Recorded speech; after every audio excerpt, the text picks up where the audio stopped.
আজকে একটা নতুন রেসিপি নিয়ে এসেছি, যার নাম হলো ট্যাংরা মাছের তেল ঝাল, যেটা একবার খেলে আপনাদের মুখে কিন্তু লেগে থাকবে বলতে পারি। তো প্রথমে তার জন্য মাছগুলোকে ভালো করে ধুয়ে নিয়েছি। এরপর মাছের মধ্যে এবার নুন হলুদ মাখিয়ে নেব। যেহেতু এই মাছটা তেলের মধ্যে দিলে খুব বেশি ছিটকোয় তেলটা, তাই জন্য নুন হলুদ মাখানোর সময় বেশ খানিকটা সর্ষের তেল মাছের গায়ে একবারে মাখিয়ে নিয়েছি। সব কিছু ভালো করে মাখিয়ে নিয়ে এবার রেখে দেবো মাছটাকে সাইডে। এবার মাছগুলো ভাজার জন্য কড়াইতে একটু বেশি করেই তেল দেব। তেলটা ভালো মতো গরম হয়ে গেলে একে একে তেলের মধ্যে মাছগুলোকে দিয়ে দেব। মাছগুলো দিয়ে দিয়ে এবার ভালো করে এক পিঠ ভেজে নিয়ে উল্টে আরেক পিঠ ভালো করে ভেজে নিয়ে তুলে রাখবো। মাছ ভাজার সময় আমি ফ্লেমটা হাইতেই রেখেছিলাম। সবকটা মাছ এরমভাবে এবার ভেজে নেব। বেশ ভালো করে ভেজে মাছগুলো তুলে রেখে দেবো একটা সাইডে। এরপর মাছটা রান্না করার জন্য কিছু মশলা লাগবে। তার জন্য এখানে আমি পেঁয়াজ আর টমেটো নিয়েছি, একটু বড় করেই কেটে নিয়েছি যেহেতু পেস্ট করব তার জন্য। টমেটো আর পেঁয়াজটা পেস্ট করে এর মধ্যে এবার একে একে ধনে গুঁড়ো, জিরে গুঁড়ো, লঙ্কার গুঁড়ো, আদা বাটা, রসুন বাটা, নুন হলুদ দিয়ে মশলাটা রেডি করে একটা সাইডে রেখে দেবো।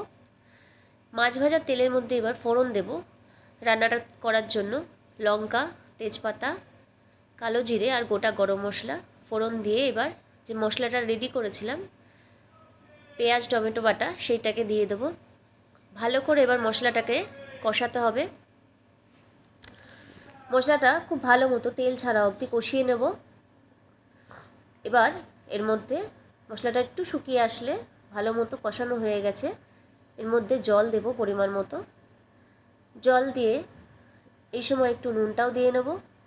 একটু ফুটে উঠলে এর মধ্যে এবার একে একে ভাজা মাছগুলো দিয়ে দেবো।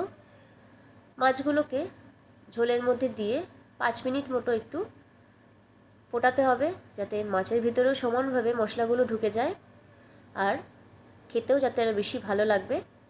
সেই জন্য একটু ফুটিয়ে নিয়ে ব্যাস নামিয়ে নেব। তৈরি আমাদের ট্যাংরা মাছের তেল ঝাল।